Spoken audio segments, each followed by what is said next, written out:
इस वीडियो में 12 मार्च को सीबीएसई बोर्ड का क्लास 12 का फिज़िकल एजुकेशन पेपर जो होने जा रहा है उसके क्विक रिवीजन के बारे में स्टडी करेंगे।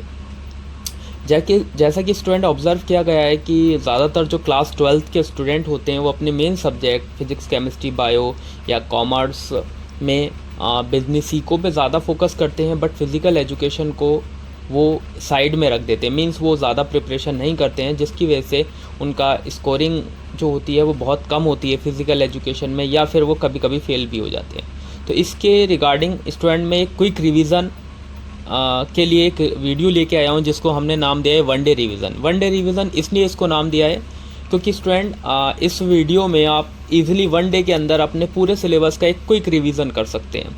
और अगर आप इस वीडियो को 2 से 3 टाइम्स देखते हैं और समझ लेंगे तो आप एक अच्छा स्कोर फिज़िकल एजुकेशन के पेपर में कर सकते हैं। ठीक है, तो चलिए स्टूडेंट आइए वीडियो स्टार्ट करते हैं।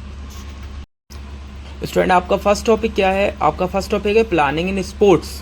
तो what is the meaning and objective of planning? तो planning means to organise the activity in order to reach a particular goal. तक किसी भी गोल तक रीच करने के लिए जो एक्टिविटीज़ को ऑर्गेनाइज करते हैं वही प्लानिंग कहलाती है।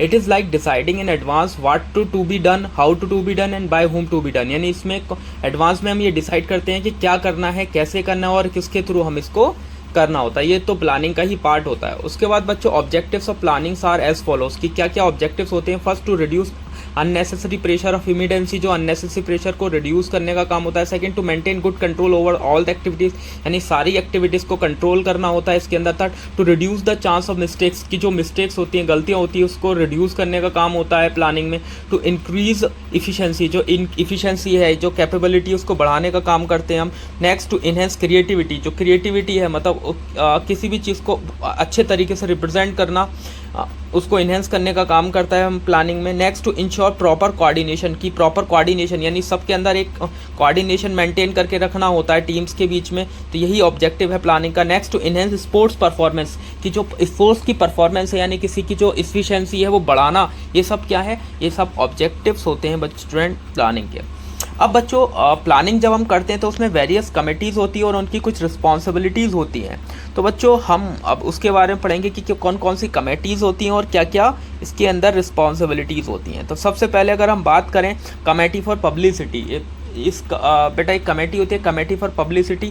इसका काम होता है to advertise the sports events, यानी कि स्पोर्ट्स इवेंट को एडवर्टाइज करना। यानी आप किसी भी इवेंट्स के बारे में आपने देखा होगा, जैसे टीवी पर एड्स आते हैं कि ये मैच इस दिन होगा, तो ये एडवर्टाइजमेंट कमेटी का ही काम होता है। ठीक है। नेक्स्ट, ट्रांसपोर्टेशन कमेटी होती है बच्चों। ट्रांसपोर्टेशन कमेटी, जैसे कि आपने पता है कि एक टीम एक जगह से दूसरे जगह जाती है, गेस्ट आते हैं जाते हैं, तो उन सबको नेसेसरी अरेंजमेंट मेंटेन करने का काम जो होता है स्टूडेंट वो ट्रांसपोर्ट कमेटी का होता है। उसके बाद ग्राउंड्स एंड इक्विपमेंट कमेटी होती है बच्चों। ग्राउंड्स और इक्विपमेंट कमेटी का काम क्या होता है कि ग्राउंड्स पर जितने भी बेटा अरेंजमेंट्स होते हैं, इक्विपमेंट्स होते हैं, जैसे सपोज करिए आप क्रिकेट में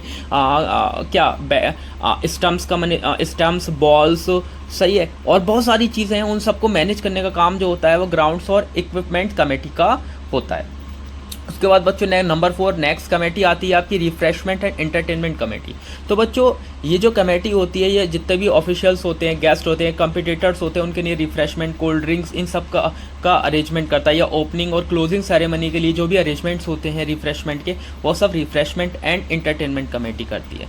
उसके बाद नेक्स्ट कमेटी है student reception committee. Reception committee का काम क्या होता है, जैसे आप इवेंट्स, स्पोर्ट्स इवेंट्स में चीफ गेस्ट को इनवाइट करते हैं, ओपनिंग और क्लोजिंग सेरेमनी होती है, तो ओपनिंग और क्लोजिंग सेरेमनी या चीफ गेस्ट को वेलकम करने, इन सब का काम कौन करता है, रिसेप्शन कमेटी करती है। After that student committee on the entries and programmes, की जो एंट्री एंड प्रोग्राम की कमेटी है, इसका काम क्या होता है, this committee makes a list of entries and prepare pictures of team participating in the competitions, कि किसका मैच किसके साथ होगा, लिस्ट बनाना, ये सब काम कौन करता है, committee on entry and programmes करता है। उसके बाद नेक्स्ट कमेटी फॉर ऑफिशियल्स, बच्चों इसका काम होता है select various officials such as referee, जज, एम्पायर, इन सबको सेलेक्ट करने का काम है कमेटी फॉर ऑफिशियल्स का होता है। Next announcement committee make all the announcement during the periods of sports events, की जितने मैनेजमेंट है वो सब अनाउंसमेंट कमेटी कमेटी करती है।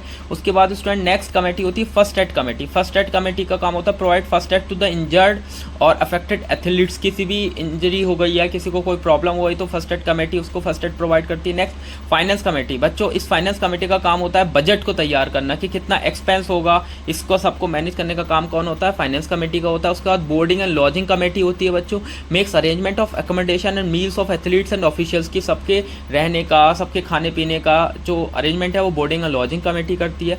उसके बाद student decoration and ceremony committee होती है ये। तो बच्चों ये जो make arrangement of decoration of stadium, opening, victory and closing ceremony and trophies, medals and certificates का काम कौन करता है, डेकोरेशन एंड सेरेमनी कमेटी आपकी करती है। उसके बाद